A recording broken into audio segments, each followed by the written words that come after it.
All right. We are recording. We're here. It's the War of the Friggin' Worlds.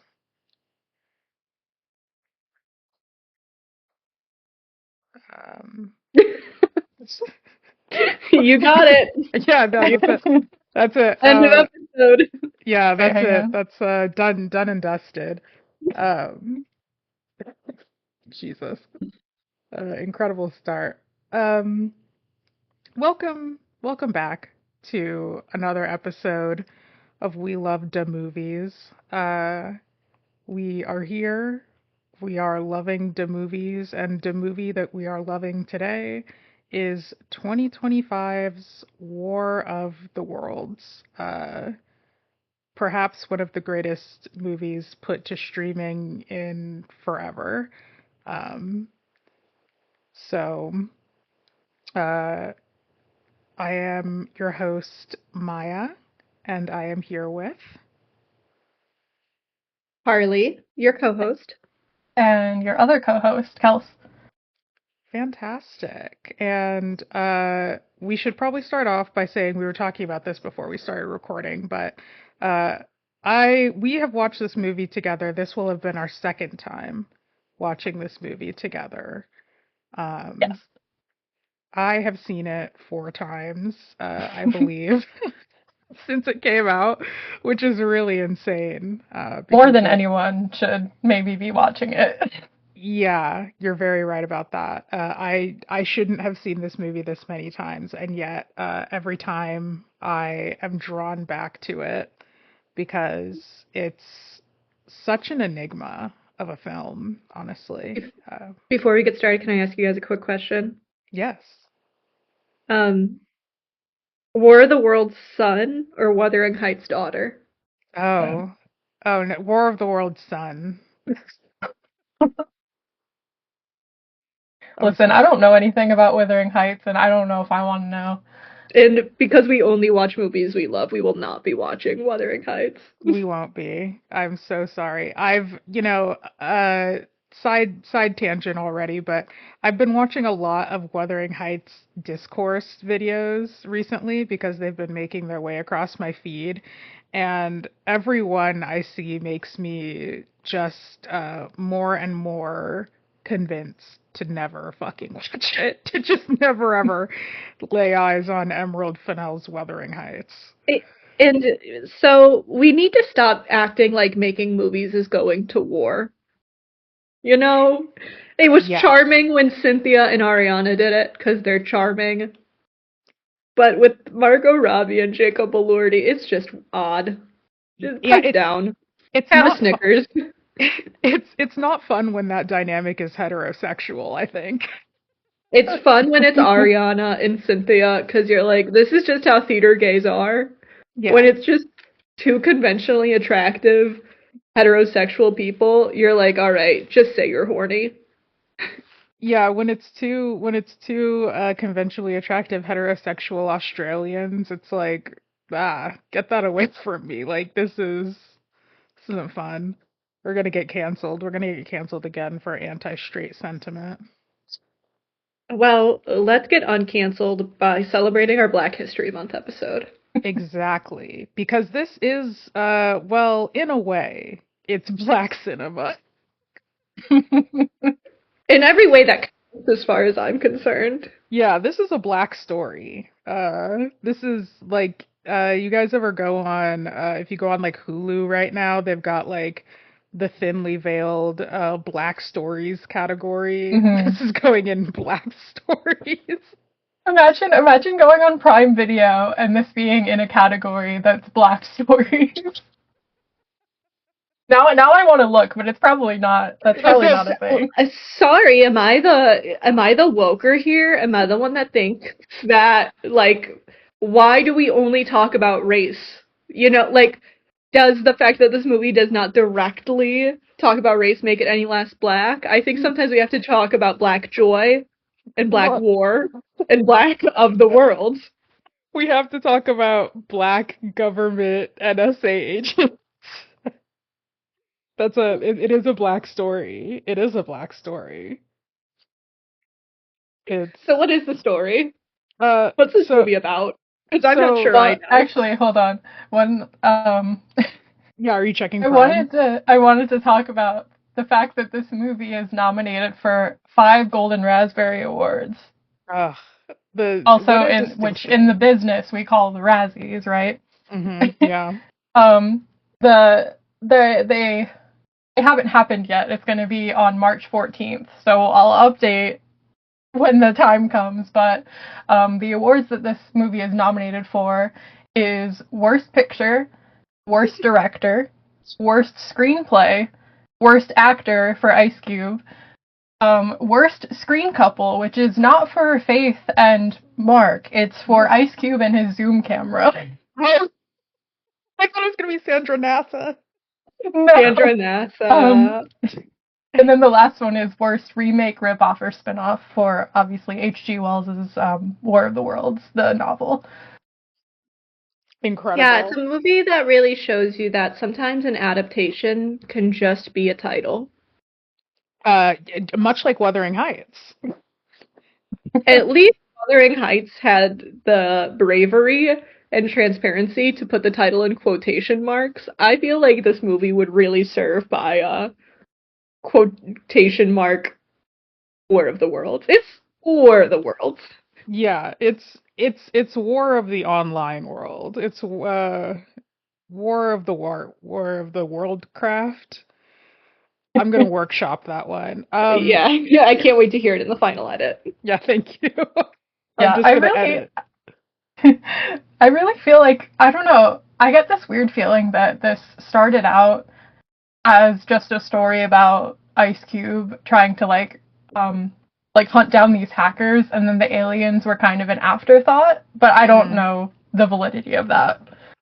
Yeah, I also don't. I have a question. Are the Razzies are the Razzies like I want to say televised, but are the Razzies broadcast? Ah, that's a good question, actually. I don't know. Because I would love to watch the Razzies and do a Razzies wrap up episode. Yeah, I also think it'd be fun to maybe look at like winners of the past and maybe just watch them just because Oh if we have yeah. any interest. Oh yeah. Uh, I'm sure there's some good ones in there. let's see. I feel like they used to be. I feel like the Razzies used to have a broadcast. I don't know if they do anymore. Should we nominate We Are the Worlds for the That We Saw awards? Am I dropping the That We Saw awards Yeah, the That We Saw now? awards are yeah, We Are the World, War of the Worlds, Not We Are the World. yeah, We Are the World, War of the Worlds, We Are Your Friends. It's a lot of Are we WBs. ever gonna be better than this? You know, sources say no. We should watch that for our next episode, I think. We should definitely watch it at some point. I don't I feel I like it's one of those movies that like I think back and it like washes over me because like is there a plot other than that Zac Efron just wants to be a DJ and that he wants to fuck M. Radajowski? I mean, is there any plot in War of the Worlds except for Ice Cube wants to be a hacker and he wants to, I guess, spy on his kids? I guess not. I mean, What is a movie? What is a plot but wanting something and being challenged by it? what is a movie? And this film really asks you that because it does kind of push the definition of how you define a movie because it's less of a movie and more of a teams meeting over and over and over and over again. It feels like a panic attack movie for people who have worked corporate jobs. Like it No, feels like a living nightmare for people who have worked corporate jobs. absolutely. Yeah, no, it is. Yeah, you're right. It is less of a movie, more of an elongated teams meeting. And I guess I mean I would say let's get into like the plot summary, but I mean there is just like it is so thin that it's just Ice much, Cube is a mu- guy. No, go ahead. I was gonna say, much like the film itself, we are talking about anything but War of the Worlds. Yeah, that is a part of the movie, is that it just kind of seems like the War of the Worlds is happening in the background, but I guess well, I'm trying to avoid it so hard that I'm like, I think we should talk a little bit about the director of this movie before, so that we maybe have like a little bit of context for why this movie kind of is the way it is. Okay, yeah, because I Um, don't really know that much about him. I also don't, but Okay, good so thing we're talking about it. yeah, well, I mean, like, I mean, there isn't very much to know about him in general. Like, this is his first feature Mm. directing. However, he was and is, I guess, quite a prolific music video director. Huh. Um, so some hits from this is director Rich Lee, who before this mostly did visual effects. He did visual effects on Minority Report and I Am Legend, which are good movies. And the visual effects in this movie aren't really anything to write home about, so not really much to talk about there. But he has done some really high profile music videos, a lot of Black Eyed Peas music videos, quite a few Lana Del Rey music videos, some Eminem music videos. He did the music video for Venom, Eminem's Venom. Don't tempt Uh, me with a good time. right, no, like he did the Venom music video. He directed one episode of the television uh adaptation of Limitless. Um, I love that TV show. I don't think I I've hate it's so good. I'm so bummed it only got one season. Like Uh, I really do like Limitless, the movie and the show. I watched the show before I watched the movie. you know, I was watching an interview with that terrible looks maxing guy, Clavicular, this Oh no. Keep his this keep week. Clavicular out of this podcast. He's gonna Well, find us and fucking kill us. his favorite movie is Limitless. He said Oh no. even though movies and sports are jester, he says Limitless is his favorite movie. Yeah, I bet he also loves American Psycho. Like, tell me If he's something I don't know. if he's even seen it. Movies are jester, dude. You can't. Movies are jester. So Yeah, jester. I sure hope they are.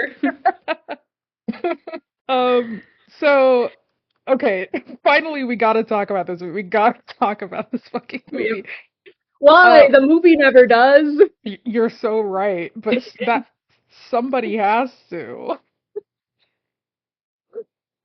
So the movie is it's what they call a screen life movie, which kind of in the vein of an Unfriended, in the vein of a Searching, in the vein of movies that are all better than this. I think they did an episode of Modern Family like this too. I've seen a lot of that on YouTube Shorts.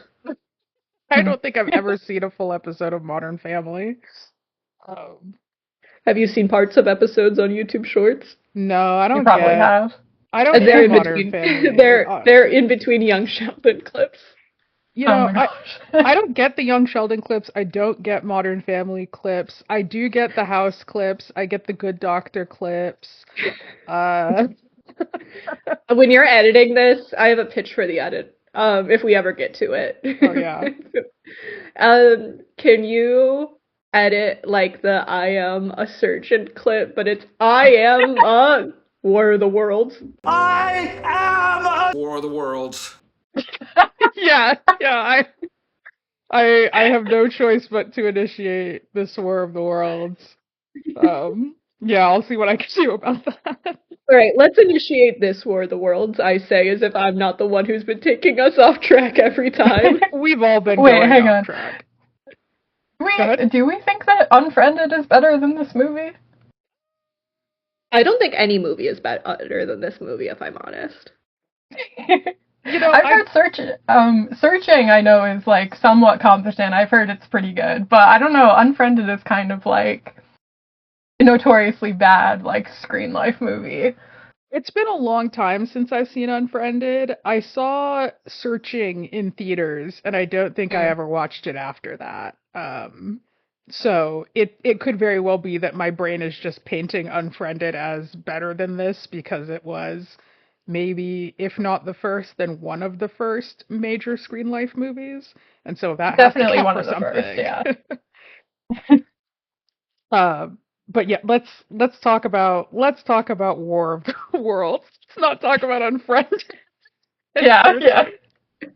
Um, so War of the Worlds 2025. This movie was very clearly filmed during the COVID-19 pandemic, very clearly filmed over Zoom on people's phones, on people's laptops, and filmed remotely. So it seems like in no instances of this film was anybody ever actually talking to each other. Um, so everything seemed to be filmed remotely and without like back and forth actual dialogue. But anyway, the movie is framed through uh what is it? DHS security guy, NSA security guy, William Radford, who is played by Ice Cube. Yeah, Um he's a DHS terror analyst.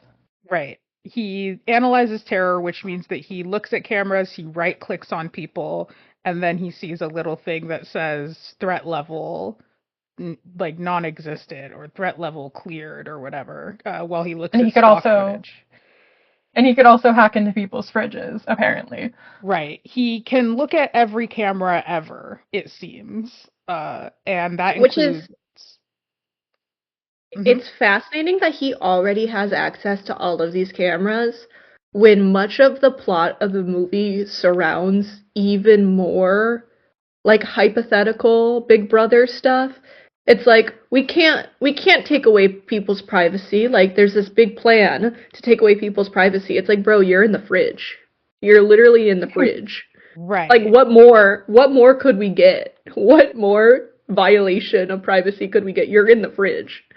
Yeah, and we'll get to that because I believe that William Radford's arc is supposed to be that he learns that mass surveillance is bad, but to my knowledge, there's never really a point where he where he learns that lesson. It just kind of happens, but we'll get to that.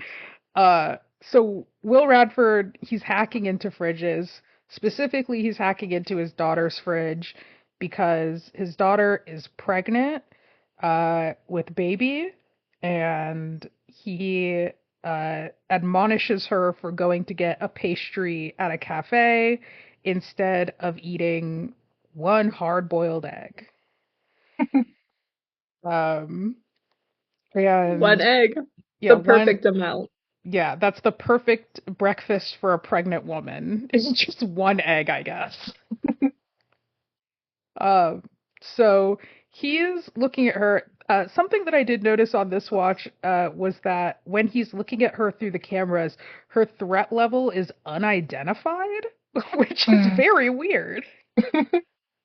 I Um, I feel like if this were a smarter movie, which it's not, one could rationalize that by being like, so Faith's whole deal, which is very easy to forget until it's not, is that mhm, she's like a scientist. Like Mm. she majored in bio. They tell us that right away as if it means anything. mhm, Like everyone made like as if your undergraduate major means a goddamn thing. right. But she's also like been working on this like cannibal biohacking code. And Mhm. so I wonder if there was a point where they were like, should we make this matter for her threat level? But I also don't think the movie had any amount of thought in that way. Yeah, I did kind of think that while we were watching it. I was like, well, yeah, like maybe it's because she does like biochemistry. She's doing some sort of like genetic coding experiments, and that's why. But like even still, like I guess if like he's like the head of DHS, like wouldn't he just clear her because like that's his daughter? I don't know. Regardless, he's yelling at his daughter over Zoom for not eating a hard-boiled egg, and then he's like, I gotta go, because he realizes that his son is playing video game, and so he remotely goes into his son's Steam account and deletes the game from his computer, and like tells his son to get a job, basically. And it's like, it's crazy that he's forgetting the most important thing, like half. He was given two instructions by his dead wife, and he is not doing one of them. Right, right. Yes, his wife is dead, and this is like a big sticking point. This is why he's so overprotective of his children. This is why he's hacking into their fridges and telling them to stop playing video games, is because the wife died. It's not really clear how. I guess illness, maybe, but she could have gotten hit by a truck. I think it's like equally unclear what happened to her, but he goes to her Facebook account. He says, I miss you. He DMs her, I miss you, I guess once a year or something. The message is undelivered, and then he listens to the last Facebook meta voice message that she sent him, which is be sure to take out the trash and be nice to the kids. And he's not really doing either of those. Remember to take out the trash today and be nice to the kids. He is neither taking out the trash nor being nice to the kids. And it's like, okay, you can DM her once a year saying I love you, like, but you can't take out the trash or be nice to the kids. Like, frankly, typical man. He's too busy hacking into fridge, though. Yeah, he should be hacking into trash. Exactly. So we learn that Faith is pregnant.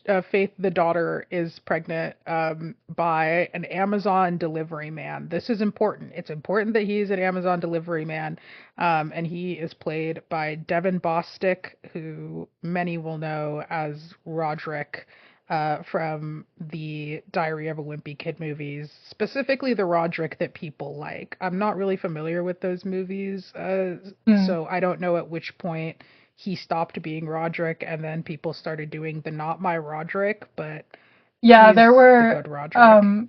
they adapted the first 3 books, I think, with him, and then for the 4th movie, they replaced the entire cast. Oh, weird. Yeah. But yeah, It should- this is the Roderick that people like. Yeah. It should be noted that he is an Amazon driver, and this is an Amazon movie.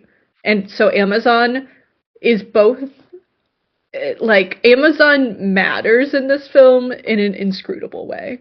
Yes. And from what I have heard, from what I've researched, is that the movie was written this way before it was picked up to be distributed by Amazon. So So they wanted it to be distributed by Amazon the whole time. well, I think that was kind of a play, but I think that also part of it was that because it was made during COVID, I believe that part of the importance of him being an Amazon delivery driver was like to kind of place an important role in the hands of a essential worker, and during that time, Amazon delivery people were, very essential. They were doing a lot of very hard work at the time. They were, some of the only people still operating work. So I think it was like kind of like, oh, he's like the everyman of this situation. He's the real hero, Yeah. I did watch an interview. It's like 20 minutes, I think. I didn't watch the whole thing. I just kind of skimmed it. But it's with 2 of the producers of the movie. And the person interviewing them did ask about the Amazon thing. And the producer did say, like, oh, yeah, we wrote this during COVID. And, Amazon delivery people were really important during COVID. So it's exactly what you said. It's like the little guy is the one who saves the day. Yeah, like it's supposed to be I think it's probably 50-50 that like they were like, well, let's angle to see if we can get some kind of sponsorship, but also like let's make him, an essential worker hero. Let's bang our pots and pans for Roderick. Yeah, so they this is all happening on Ice Cube's computer. He's hacking, he's looking at his daughter's DMs, he's, talking to Roderick in his car. He gets a call from Sandra Nassa, who is played by Eva Longoria, and she's like, "Hey, are you guys like doing any like freaky little weather experiments or something over at government, over at DHS?" And Ice Cube says something like, "No, we just watch people, not weather." And we get a bunch of stock footage of like weird weather happening. Um, and then the War of the Worlds starts. Aliens start coming down. We see a bunch of news footage that seems to be being shot in real time and uploaded immediately to the internet. And all of these crazy things are happening. These big tripod aliens come and they basically just like, it feels almost like they're targeting Ice Cube's family. Um, because like they all get hurt in the attack, but it doesn't really seem like there's that many robots. I don't know. Um, so yeah, the War of the Worlds is happening, and meanwhile, in the background, there is a subplot about a hacker called the Disruptor who is like leaking government secrets, and part of Ice Cube's job outside of stalking his kids is to find out who the Disruptor is and I guess bring them to justice and stop them from doing the leaks. Um, so he's trying to figure out who the Disruptor is through all of this while the War of the Worlds is happening. Um, and then pretty much all that happens is like, a bunch of vertical video action scenes, action in heavy, heavy quotations, because people are running around. Ice Cube's daughter gets some shrapnel through her leg, and because the hospitals are full during the War of the Worlds, they put her in a Tesla, a self-driving Tesla. This is also important. Mm-hmm. And they send the Tesla to like a abandoned office building so that she can hang out in the office building with her bleeding leg, with Roderick.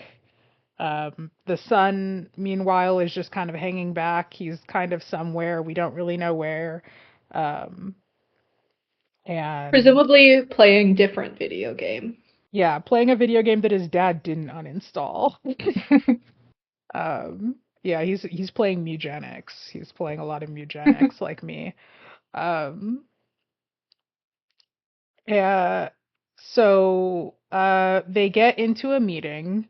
Uh, Ice Cube gets into a meeting with various other government leaders. There's there's the one guy that I really love. Like everybody is doing a really shitty job in this movie. I don't even want to sugarcoat it. Nobody's doing a good job acting here. But there's like the one guy who is like the War of the Worlds has started happening. Like the aliens have touched down. There's mass destruction. Like people are panicking, and then they cut to this meeting with all of the high-ranking government officials and Ice Cube, and like there's one guy who's just like on the golf course outside with a cigar. I love that guy. I love I that guy really so much do. because it's like this guy's not worried about the War of the Worlds at fucking all. He is worried about the back nine. Exactly. Like that's I feel like I don't know what his what his title is. Let me see. Um I think he's a secretary. I don't remember of what. yeah, Secretary of something. But there's also the Secretary of Defense is the That's golf right, yeah. guy. But Yeah. the NSA director is played by Clark Gregg, who I guess everybody probably mostly knows as like he's the Shield guy from the Marvel movies. Um, Oh, okay. I don't remember that, but yeah, like I think he Coulson? was like, yeah, he's Agent Coulson. I didn't clock that, if I'm honest. Yeah, that's him. But he's like in the gym At one point, I want to, like, he's in, like, the gym locker room taking this meeting. Like, nobody's taking the War of the Worlds meeting from their bunker. Like, the president is They're still just in the Oval Office. Like, they had Yeah, the day off or something and I'm didn't. like So they just this meeting just happens.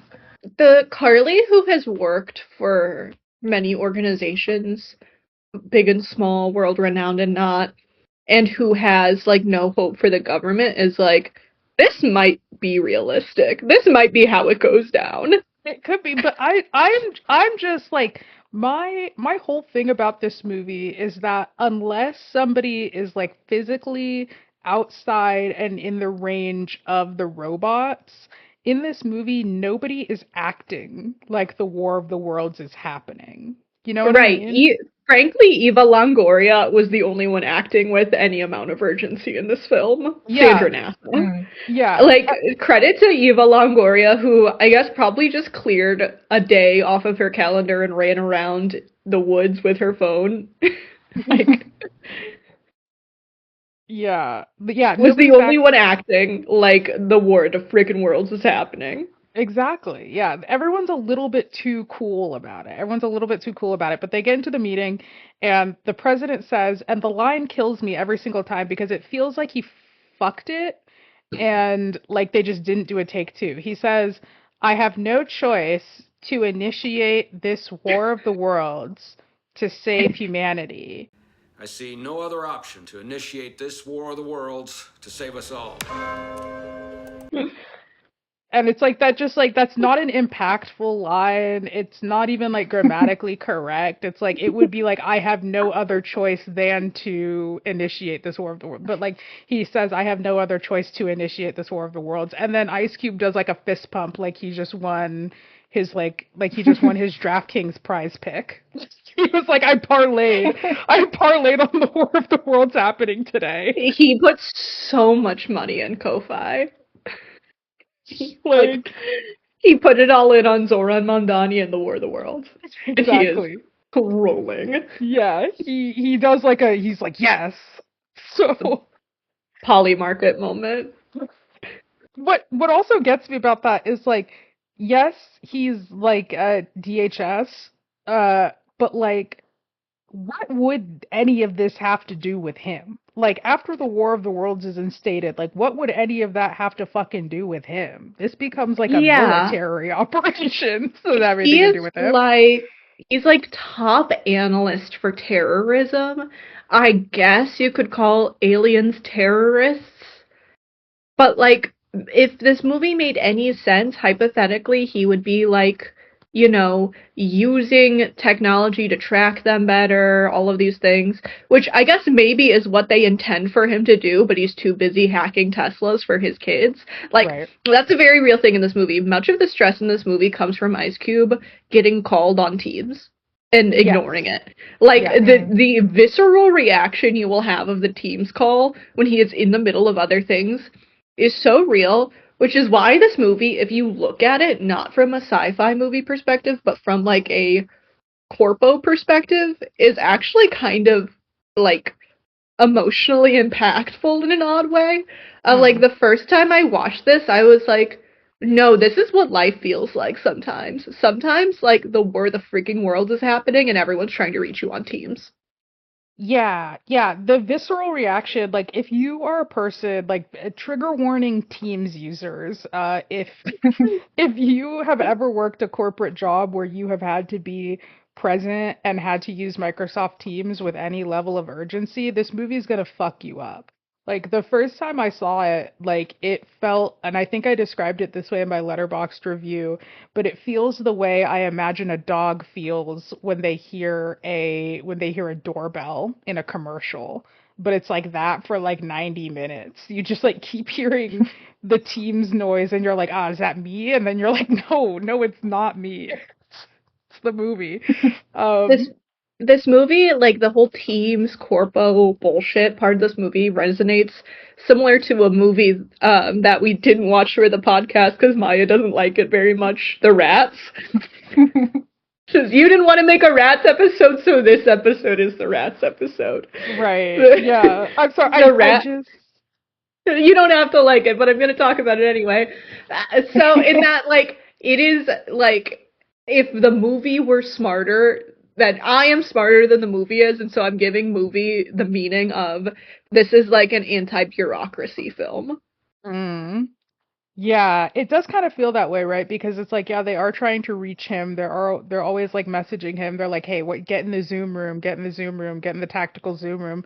But it's like, dude, his family's out there. His family's dying. Like, There's a moment I remember of like they're showing the news and like lots of alien and danger shit has already happened. We are like pretty like we are in the middle of the War of the Worlds at this point, and the news is like they expect to brief the president at any moment. Bro, right, what? right. What? So we are in the what's he been? Did we interrupt his lunch of one hard-boiled egg? Get him in the Zoom, man. Brief this guy. What do you mean we're about to brief the president? We're just Right. waiting for him to be available? Right. Like there's more pressing matters than the fact that literally every major metropolitan area is under attack by giant robots.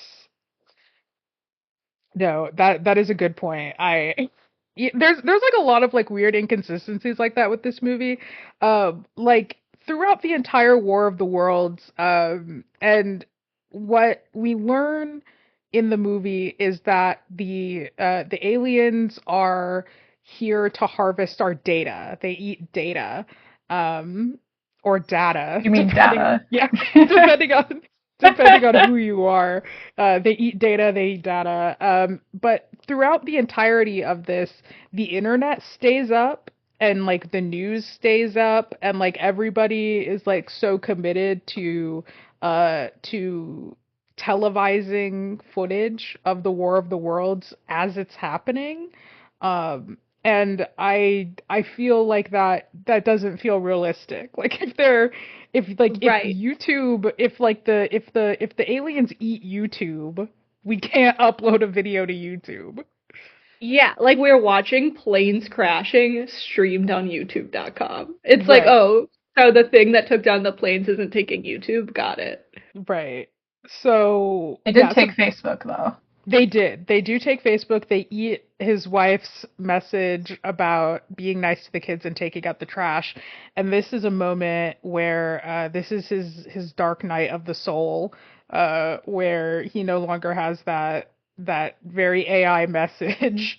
It does sound like AI to me. Like it sounds like AI text to speech. And the photo of the wife does also look like an AI photo. I can't prove it, but it feels to me like it might be.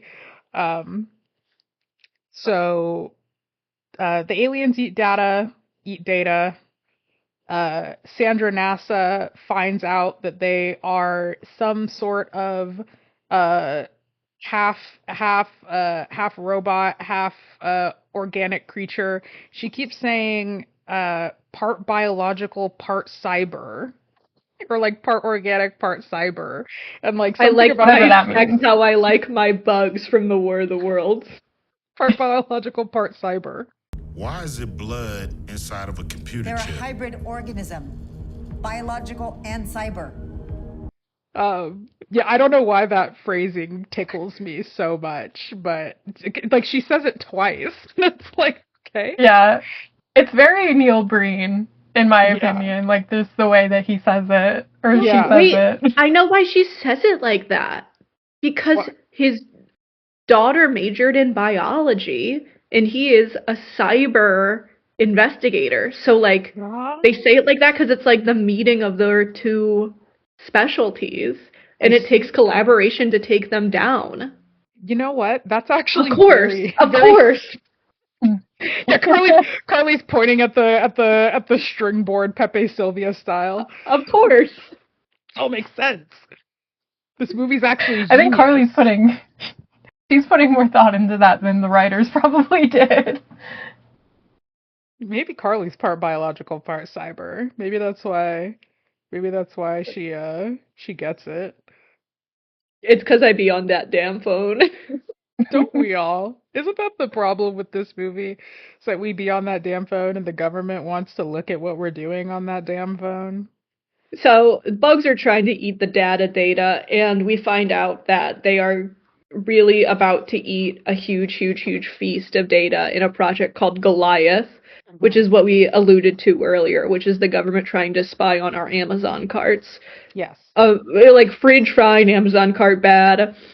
And Goliath is stored in the warehouse, not warehouse, the office in which Will Radford works. And so he gets on the phone with his boss and is like, I know you're doing these bad deeds. And he said, okay, you're fired. Also, I'm going to bomb you so that the bugs can't eat Goliath. I'm going to bomb your ass so there's nothing for the bugs to eat. Right. And it is important to point out that Will Radford is the only person in the office for whatever reason. They claim that he took like the NHS night shift or graveyard shift or whatever, but he's the only person, it seems, in the entire fucking building.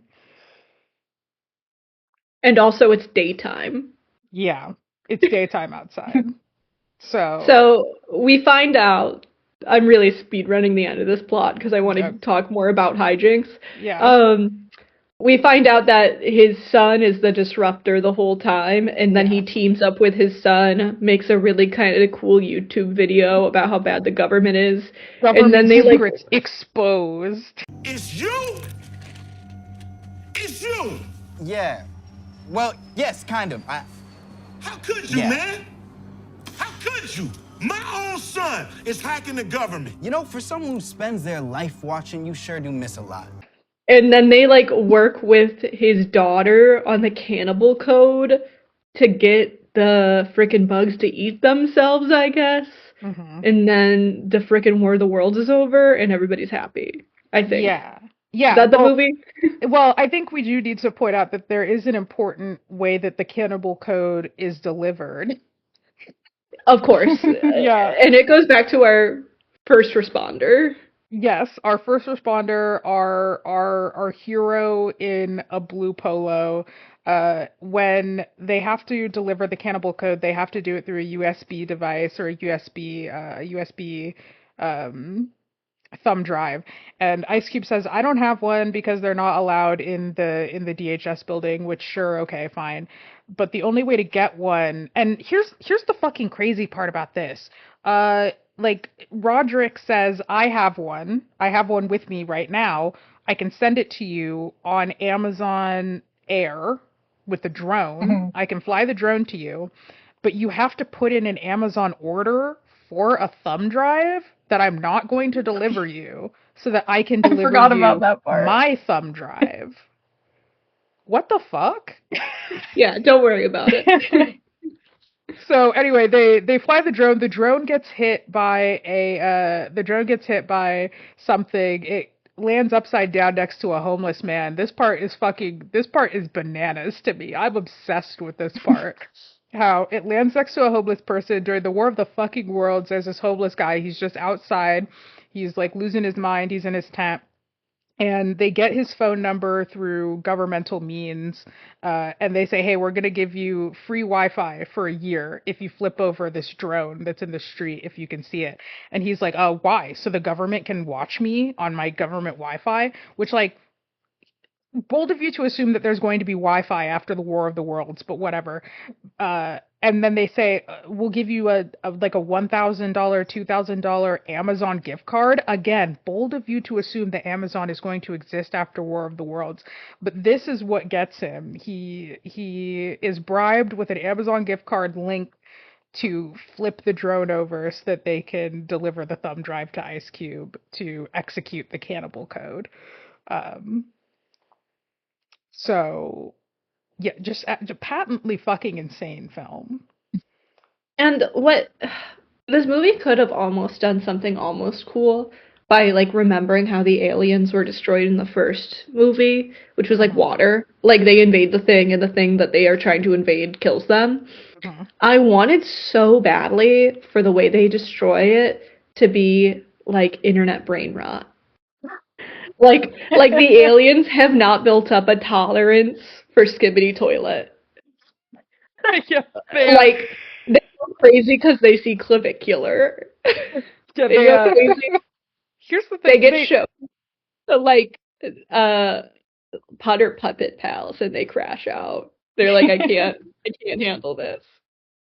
There is a reference to Baby Shark in this movie. At the Oh yeah. at the baby shower, I guess they are all given shirts. This is at the end of the movie. Everybody has like a shirt. The Faith, the daughter, the pregnant daughter, has like a shirt that says Mama Shark, and Will Radford's shirt says Grandpa Shark, and Sandra NASA gets a shirt, and hers says NASA Shark. Is So that there. real? What do you mean? NASA shark? Did that happen? Yeah, that's real. Yeah. Awesome. Yeah, Awesome. her shirt says NASA Shark. And yeah, so there's Baby Shark. Baby Shark canonically exists in this universe. So yeah, I guess they could have just played Baby Shark long enough to just absolutely fry these aliens that are eating our data. But no, instead it was some nebulous hacking code. Yeah. The something I noticed this time was at the beginning of the movie when Ice Cube is looking at Faith and Roderick's messages, Roderick sends Faith an article that she wrote about this cannibal code or whatever. Why he's sending her own article that she wrote, I don't know. But the title of it is Cannibal Code Reprograms DNA to Attack 6 Cells. And then obviously later on, when they find out the robots or the aliens are biological and cyber, they're like, "Oh, we can write a cannibal code just like what Faith's doing." Right.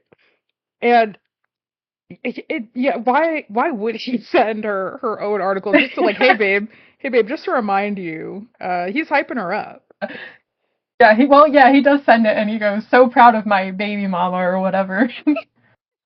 Yeah, that's right. Yeah, and his classification in the DHS files, as shown on Will Radford's screen, is baby daddy, I believe, um, which is insane.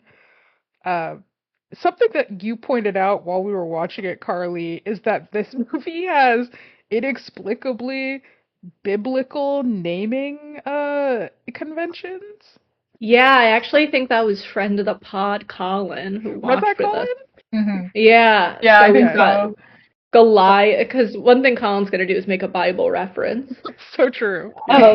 We have I can't wait to see what biblical references wait within monsters versus aliens. But yeah, go that's ahead. how we get him on the show. Um, I'm just like already getting passive aggressive knowing he's gonna make us watch it and not come on the episode. I'm like already mad about it. Yeah, so we have Goliath and David, who is the disruptor, and then Faith is a concept, Hmm. and Mark, who is one of the gospel writers. Hmm. Best we could do for Will is like God's will. Hmm. Thy will be done. Hmm. Sandra is kind of where we lose the theme.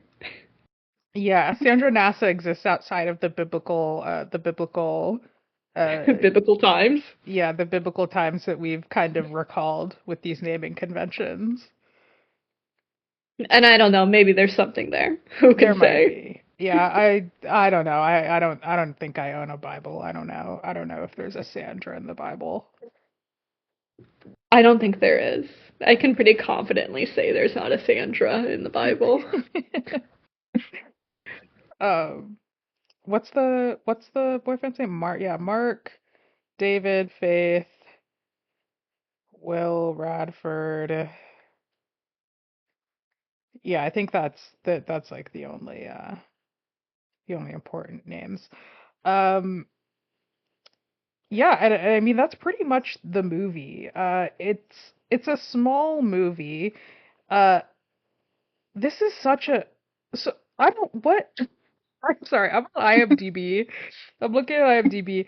The tagline for this movie is, and I feel like I'm having a stroke reading this, so I'm so sorry.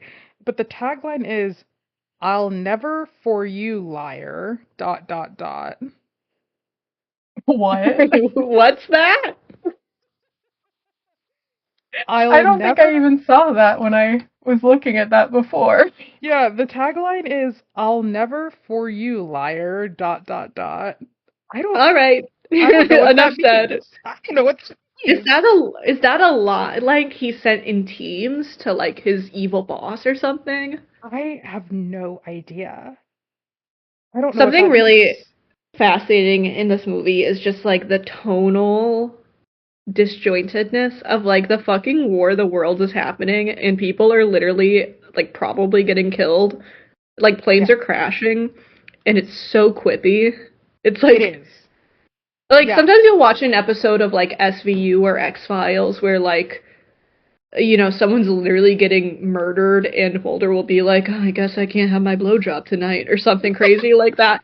yeah. That's basically the whole movie. Yeah, like Ice Cube's hitting the easy button. He's hitting the Staples easy button from fucking 2008 during the fucking War of the Worlds. His daughter's bleeding out in an office somewhere and he's hitting the easy button. And he's making dank memes. Boom. That was easy. Say it again. That was easy. Damn right. Yeah, Like he's he is memes. making dank memes. Yeah, That this is like fool knew. a huge like point of the movie is he asks his kid for like the disruptive YouTube video and makes like a dank meme about the evils taking place. Yeah. Yeah, it's crazy. It's so crazy. And like that also reminds me of like the jump scare that this movie sort of ends on is like after the War of the Worlds happens, we get like a quick montage of like news coverage of the War of the Worlds and like how Will Radford became like a rogue DHS agent that stopped the War of the Worlds and alerted everybody to the evil of Goliath and like all of this stuff.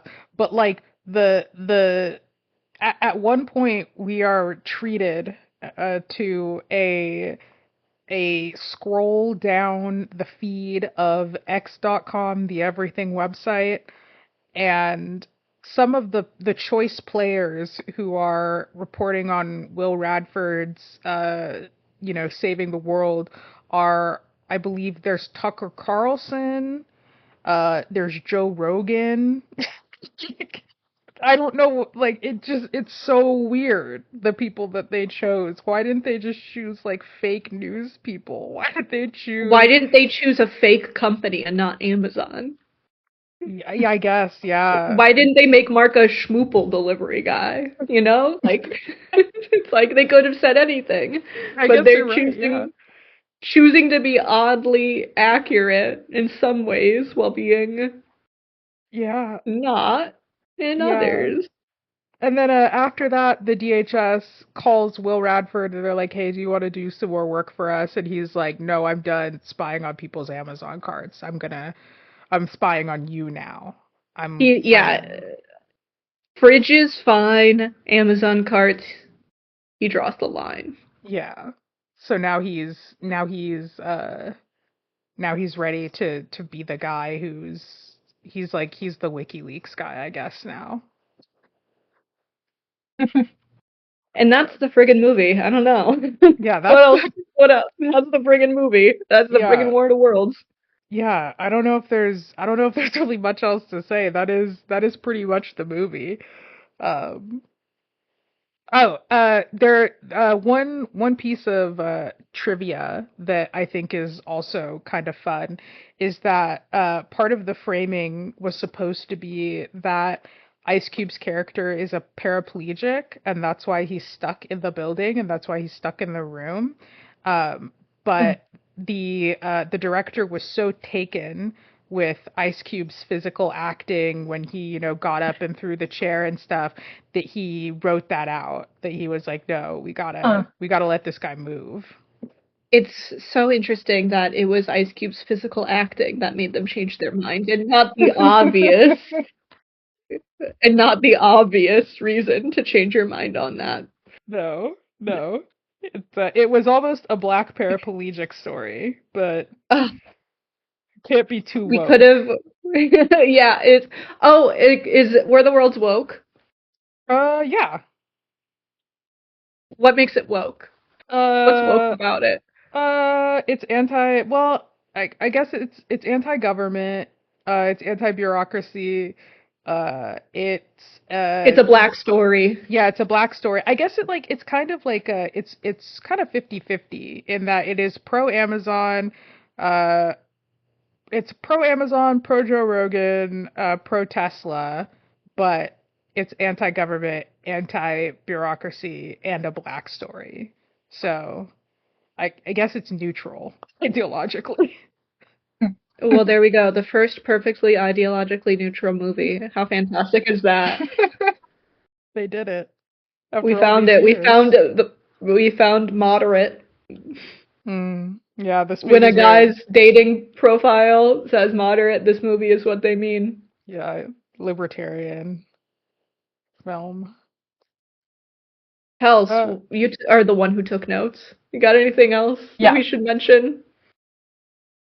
The only other thing that I really wrote down is a line that the oh my gosh, I forget oh, is it the who line he about the is government being in mommy and daddy? yeah. I forget what that guy's position is, but yeah, when Ice Cube finds out about Goliath, this guy goes, the government's like mommy and daddy. If we can't track our babies, how will we protect them? The government's like mommy and daddy. If we can't track our babies, how can we protect them? Which is just an insane line. Right. I believe that's Clark Gregg again. That's NSA director. Yeah, but Okay, yeah. it's like it's so on the nose, right? Because that's what Will Radford's been doing this whole time. He's been mommy and daddy tracking his babies. You know, it's True, on the nose. yeah. On the nose. And I Movie's believe one thing about this movie, it's on the nose. yeah, this movie's not making you think about really anything. This is a real turn your fucking brain off movie. You can really just go with the punches, and you will remember things that happened, and everything that you remember will be important because everything that happens in this movie is equally important, and that is to say, not important at all. Yeah, if you are a person who sort of leans towards like submissive tendencies, this movie, I don't. What do you mean by that? Let me finish. This movie tells you what to think, tells you what to feel. You can really just check out if you're like busy making decisions all day at the office and really just like need to be told what to do. Yeah, I mean, you're being domed by 2025 score of the world. If you're lonely and you want to be dominated mentally, I think this movie might help, you know? You know, there's like that POV. scene there's that scene from Fleabag season 2. And I think if someone had shown Fleabag, the titular character in Fleabag season 2, War of the Worlds, I think she would have been like, maybe I don't need to fall in love with a priest. Please. I don't need God, I have War of the Worlds from 2025. Please. That's insane. Is it wrong? No. Alright. So what do we love Yeah. about this? Everything. I love everything about this movie. I love that I'm mentally and spiritually dominated by it. I love that I don't have to think. I love that Ice Cube is the way he is. Mm. Yeah, I love how it's really a movie about nothing at all. yeah, no, I love that it's such a dumb guy movie. Like it's such a movie that like I feel like if you were really stupid and you saw it at like a formative point in your life, you'd be like, "Oh my God, like yeah, like this is the first time I've ever thought about the government being bad." It's a good movie to watch with your uncle. It's a good uncle movie. Oh yeah, this is a good family movie to put on, I think. Like I did watch it with my family. That's one of the times that I watched it. And it's a real crowd pleaser. Everyone's equally confused. Everyone's equally scratching their heads going, "What the fuck? How did this movie get made?" But also fully understanding everything that's happening as it happens. There's no questions about what's happening, and that is something that I love about this movie. It's for everybody. Yeah, because Mm. sometimes we watch a lot of movies. We love the movies, and sometimes Yeah. we watch bad movies where we're literally like, what is going on? Like I literally can't keep track of what's happening. Maybe because I be on that damn phone. But in this movie, like you are never left wondering what's happening. No. Yeah, everything's being told to you. Kels, what do you love about this movie? Uh, I love Ice Cube's performance alone is amazing. We send each other lots of gifs of his facial expressions from this movie. It's very memeable. Yeah. It's amazing to watch while you're stoned. Hmm.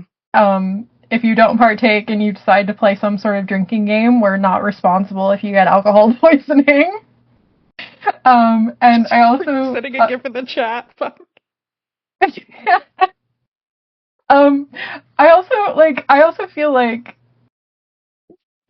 I guess in like a good I don't even know if it's in a good way, but I feel like this movie is I feel like it's I the word that comes to mind is unnecessary, but I don't know if that's if that's like what I mean. But like who is this movie for? It's for Yeah. everybody.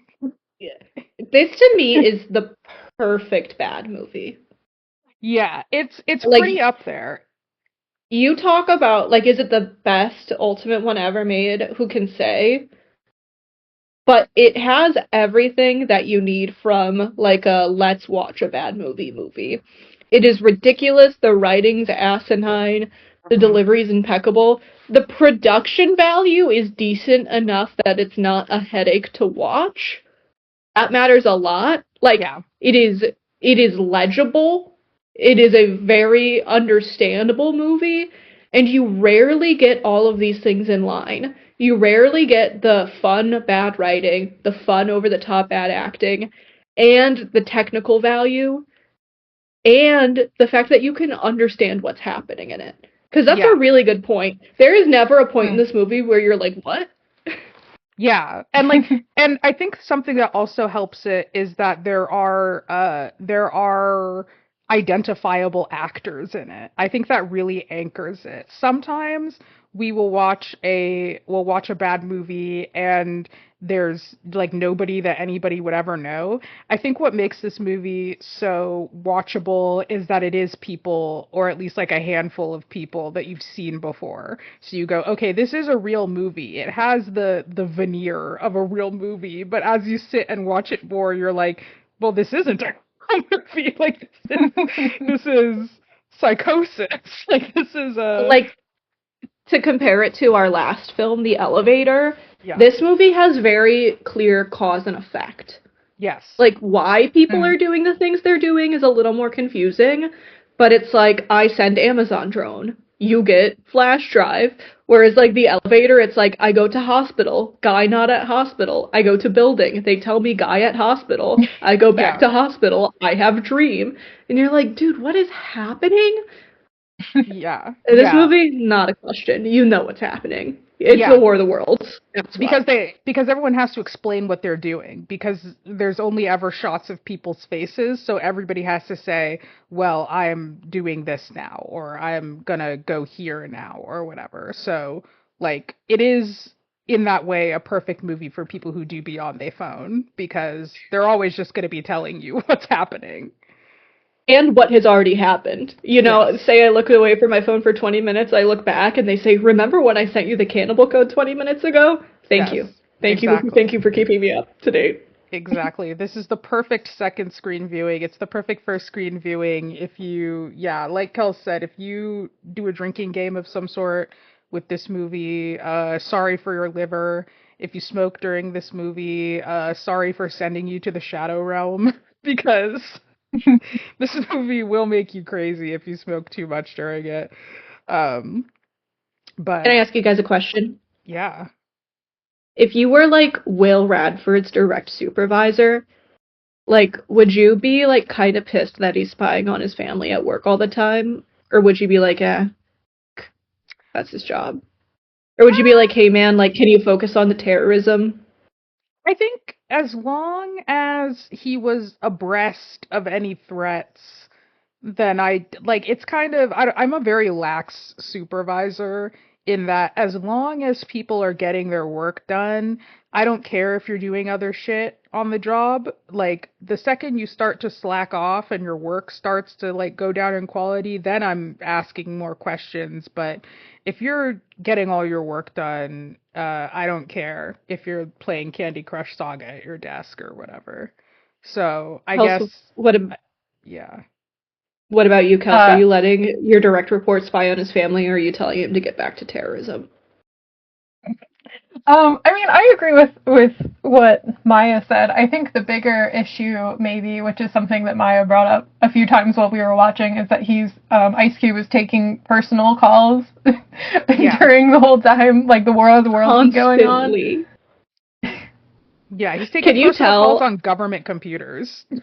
Can you tell I'm having issues at work when I'm like, let's talk about how you would supervise Will as a difficult employee? What's your the management workplace- advice? Yeah, what's the workplace What's the dynamic you would workplace- have? Because on the one hand, I see, like, oh, stop spying on your family on government time, but on the other hand, it's like, isn't this kind of what we want him doing? Like, these are good habits to let him build. Right. And, well, Faith's threat level is undecided, so he is kind of doing and his work. kid is the disruptor. Right. Wait, and here's the thing, though. Actually, no. Like, because he's spying on his family, but not even well. You've been Right. spying on your kids, and you don't even know that your kid is the terrorist you're looking for? That I'm is coming crazy. for your ass, Will Radford. Your ass is fired for taking company calls. Right. Low-key, like, that's pretty inexcusable that his own son Like, that you he's know- also been tracking ended You up being know the that guy. your daughter is not eating a hard-boiled egg. I don't see how that helps the government, frankly.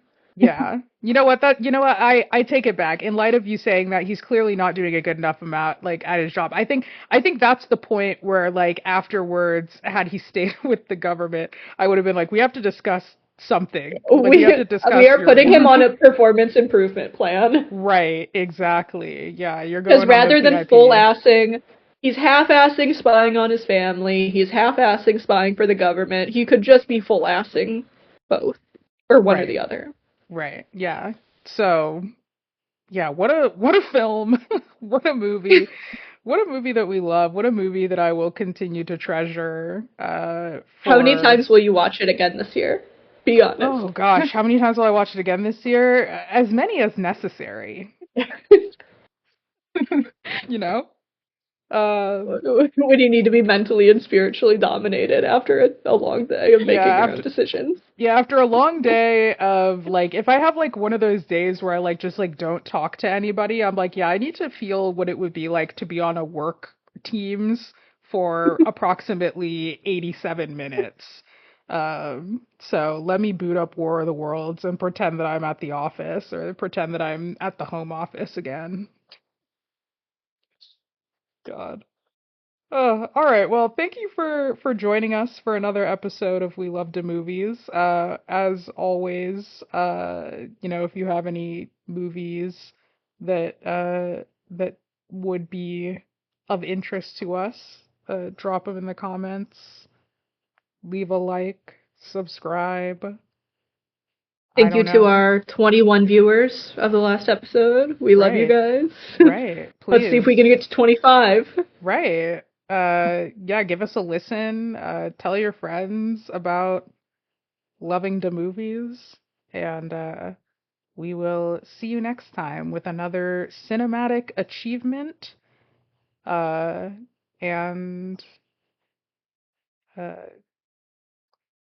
I have no other choice to initiate this closing up the podcast. All right. Bye, everyone. Amazing. Love you. We love you. That's how we're going to end our podcast. We love you. Be nice to the kids and take the trash out. Be nice to the kids and take the trash out. Remember to take out the trash and be nice to the kids. All right. Perfect. All right.